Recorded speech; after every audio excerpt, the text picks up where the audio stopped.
Welcome to all of you Oxford update. चलिए guys, इस lecture में हम हिंदी के 45 क्वेश्चन देखने वाले हैं जो कि PYQs में आए हुए हैं लास्ट ईयर। इस साल के नहीं हैं, ये प्रीवियस ईयर के क्वेश्चन पेपर हैं, तो इनको आप एक बार देख लीजिए। राइट, तो चलिए बात करते हैं। पहला क्वेश्चन है, आवारा मसीहा रचना के लेखक हैं। आवारा मसीहा रचना के लेखक कौन है गाइस? विष्णु प्रभाकर जी। कौन है? विष्णु प्रभाकर। नेक्स्ट चलते हैं। यहाँ पे लिखा है, शुक्ल युग को अन्य किस नाम से जाना जाता है? तो आप सबको पता होगा, शुक्ल युग को प्रसाद युग के नाम से जाना जाता है। क्वेश्चन नंबर 3 की बात करते हैं। पुष्प का पर्यायवाची शब्द है, तो पुष्प का क्या पर्यायवाची है? कुसुम। ठीक है, नेक्स्ट बात करते हैं। निम्न में तत्सम शब्द है। ठीक है गाइस, तो तत्सम शब्द इसका क्या होगा? यस होगा। क्या होगा? यस। राइट, नेक्स्ट हम बात करते हैं। जिसकी आशा टूट चुकी हो उसको क्या बोलते हैं हम? हताश। क्या बोलते हैं? हताश। अब जिसकी आशा टूट जाती है तो उसको आप हताशी बोलते हो। राइट, नेक्स्ट है, अनुराग का विपरीतार्थक शब्द है। विपरीतार्थक का मतलब विलोम शब्द। राइट, विराग। अनुराग का विराग। राइट, यहाँ पे देखिए, पक्षी का पर्यायवाची है नवचर। नवचर मतलब जो आसमान में चलते हैं, मतलब चलते हैं, तो उसको क्या बोलते हैं? पक्षी। जलचर जो जल पे चलते हैं, तो पक्षी तो जल पे चलते नहीं। भूधर भी नहीं है, थलचर भी नहीं, तो इसे क्या होगा? नवचर। अब यहाँ पे लिखा हुआ है कि निम्न में से 6 चरण और 24 मात्राएं जिसमें होती हैं उसको क्या बोलते हैं? कुंडलिया। क्या बोलते हैं? कुंडलिया। ये आप लोगों ने पढ़ा होगा, दोहा, सुर, ठा, कुंडलिया। राइट, तो जिसमें 6 चरण और 24 मात्राएं होती हैं उसको क्या बोलते हैं? कुंडलिया।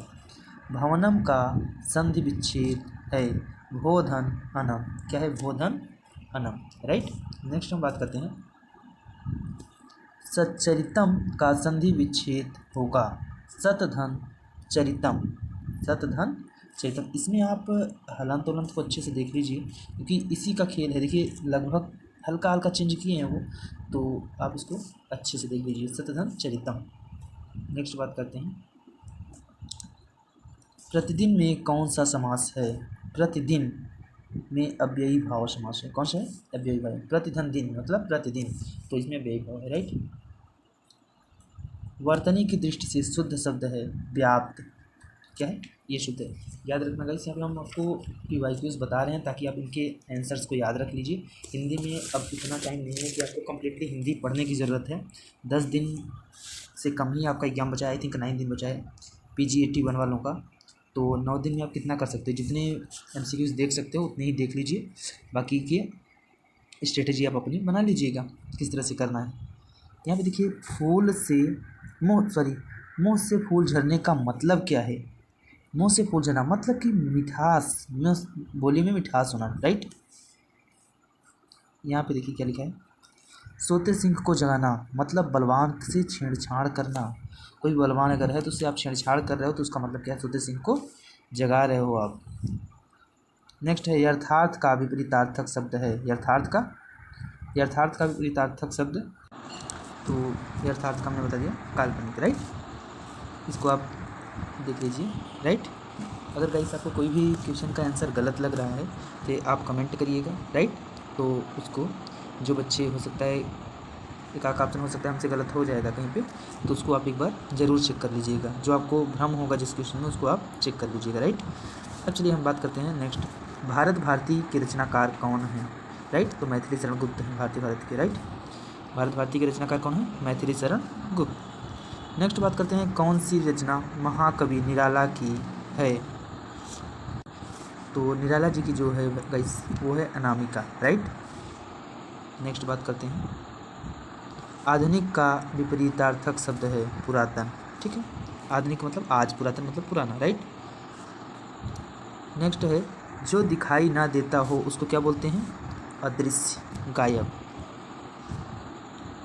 नेक्स्ट है, काला नाग मुहावरे का अर्थ क्या है? घातक व्यक्ति। एक ऐसा व्यक्ति जो घातक होता है तो उसको क्या बोलते हैं? काला नाग जैसा बोलते हैं ना, करिया नाग, काला नाग। अद्भुत रस का स्थायी भाव, अद्भुत का विस्मय। राइट, नेक्स्ट है गिरिधर में कौन सा समास है? तो गिरिधर में बहुब्रीहि समास है। गाइस समास एक बार आप लोग पढ़ लीजिएगा, क्योंकि समास से क्वेश्चन हर साल लगभग 1-2 क्वेश्चन पूछ ही लेते हैं वो। नेक्स्ट है देशभक्ति में कौन सा समास है? तत्पुरुष। कौन सा है? तत्पुरुष। वर्तनी की दृष्टि से शुद्ध शब्द आप बताइए। तो यहाँ पे क्या है? गृहिणी, ये शुद्ध है। ये ग्रहणी गलत है, ग्रहणी ये भी गलत है, गृहिणी ये भी गलत है, गृहिणी है, राइट, ऑप्शन ए। नेक्स्ट हम बात करते हैं जहाँ किसी शब्द के एक से अधिक अर्थ निकलते हो वहाँ पे कौन सा अलंकार होता है? श्लेष अलंकार। कामायनी महाकाव्य के रचनाकार कौन हैं? तो यहाँ पे क्या बोला है? कामायनी महाकाव्य के रचनाकार कौन है? ठीक है, तो जयशंकर प्रसाद हैं, राइट।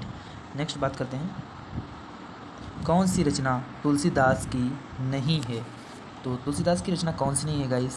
तो प्रेम वाटिका जो है वो तुलसीदास की नहीं है। गीतावली, दोहावली, विनय पत्रिका ये तीनों किसकी हैं? तुलसीदास की हैं। प्रेम वाटिका नहीं है। नेक्स्ट बात करते हैं हर्ष का विलोमार्थक शब्द क्या है? तो यहाँ पे आपको क्या बताना है? हर्ष का विलोमार्थक शब्द मतलब विलोम। तो हर्ष का जो होगा वो क्या होगा? विषाद, राइट। नेक्स्ट बात करते हैं यहाँ पे क्या लिखा हुआ है? मृदुल का विलोम बताइए। ठीक है, तो मृदुल का क्या होता है? मृदुल का मतलब कोमल होता है, राइट। तो मृदुल का क्या हो जाएगा? कठोर। क्या हो जाएगा? कठोर, ठीक है। नेक्स्ट बात करते हैं तो यहाँ पे पूछा है गाइस सूर्य का पर्यायवाची क्या है? तो देखिए सूर्य का पर्यायवाची पतंग होता है, कमल बंधु होता है, हंस पे मुझे कन्फ्यूजन है, डाउट है। आप लोग एक बार हंस का क्लियर करके बताइएगा, ठीक है। ये दोनों तो होते हैं, राइट। तो हंस एक बार चेक कर लीजिएगा हंस किसकी पर्यायवाची है, राइट। अब यहाँ पे देखिए स्त्री का पर्यायवाची शब्द है, ठीक है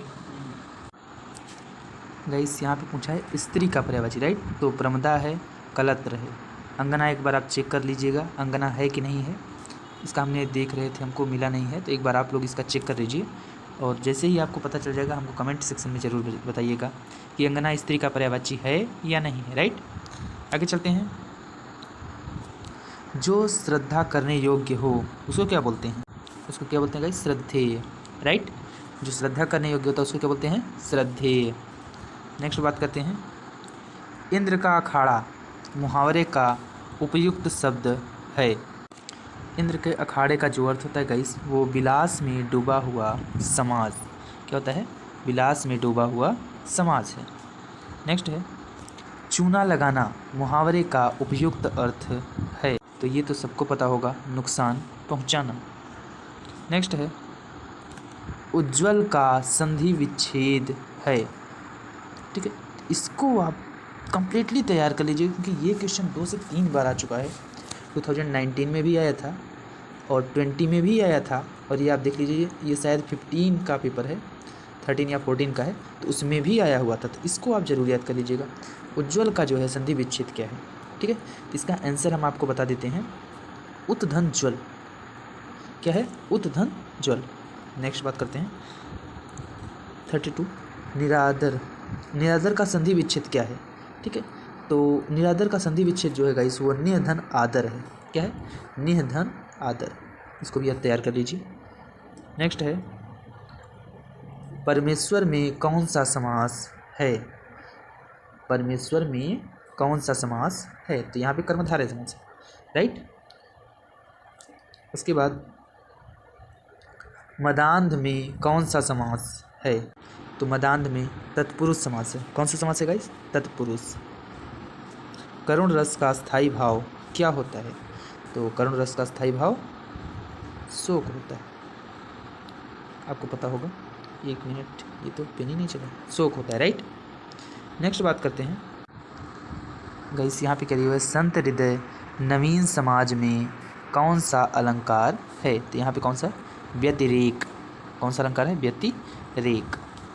नेक्स्ट बात करते हैं हिंदी में वर्तनी की दृष्टि से शुद्ध शब्द बताइए, ठीक है। तो आई थिंक ये आप सबको पता होगा, आशीर्वाद जो है शुद्ध शब्द है। नेक्स्ट बात करते हैं वर्तनी का सही रूप कौन सा है? ये देख लीजिए संबंध कैसे लिखा है, ये किस तरह से लिखा है, ये किस तरह से लिखा है, ये किस तरह से। 3-4 में से आपको बताना है कौन सा सही। तो इसका क्या हो जाएगा गाइस? ये जो संबंध लिखा है ऊपर बिंदु और ब पे बिंदु, ये वाला सही है। इसको आप देख लीजिए। वर्तनी का सही रूप बताइए। तो यहाँ पे कौन सा सही है, ये चारों ऑप्शन एक बार आप देख लीजिए तब बताइए। तो इसका कौन सा सही है गाइस? गतिविधि। ठीक है, ये गतिविधि नहीं है, गतिविधि नहीं है, ये भी नहीं है, ये गतिविधि है, राइट। तो इसका कौन सा सही हो जाएगा? Option D. नेक्स्ट बात करते हैं, वर्तनी का सही रूप बताइए। तो आई थिंक ये आप सबको पता होगा, व्यवसाय जो है, व्यवसाय किस तरह से लिखा जाता है, राइट।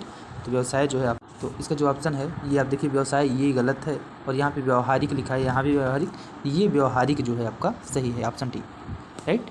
तो व्यवहारिक ऑप्शन इसका क्या होगा? व्यवहारिक। नेक्स्ट बात करते हैं, अशुद्ध वर्तनी का रूप बताइए। अभी तक तो शुद्ध आ रहा था, अब क्या आ गया? अशुद्ध आ गया। तो इसका तो सबको पता होगा, उपर्युक्त, ये गलत है, राइट। तो thank you so much guys. अगर इसी तरह की आप और वीडियो देखना चाहते हैं तो प्लीज़ कमेंट करिए और मेरे चैनल को सब्सक्राइब करिए। अगर आप न्यू हैं तो यहाँ पे आप देख रहे हैं, मैं MSc मैथ्स के जो है मैं डेली एक वीडियो अपलोड करता हूँ आपके लिए, और उन वीडियो को आप देखते रहिए। नेक्स्ट लेक्चर मेरा कल न्यूमेरिकल एनालिसिस भी आने वाला है, जिसमें मैं सारे फार्मूले आपको जिस लेक्चर में बताऊँगा, तो वो बहुत इंपॉर्टेंट होने वाला है, क्योंकि आप देखिएगा एग्ज़ाम में जो भी क्वेश्चन आएगा वो फार्मूला बेस्ड न्यूमेरिकल एनालिसिस पे आएगा ज़्यादातर, क्योंकि इतना टाइम नहीं होता एग्ज़ाम में कि वो आपको पर्याप्त समय दें। इसलिए आप याद रखिए कि फार्मूले जो है वो वाले मेरे वीडियो को ज़रूर देख लीजिएगा। और thank you so much guys for seeing my video. Thank you.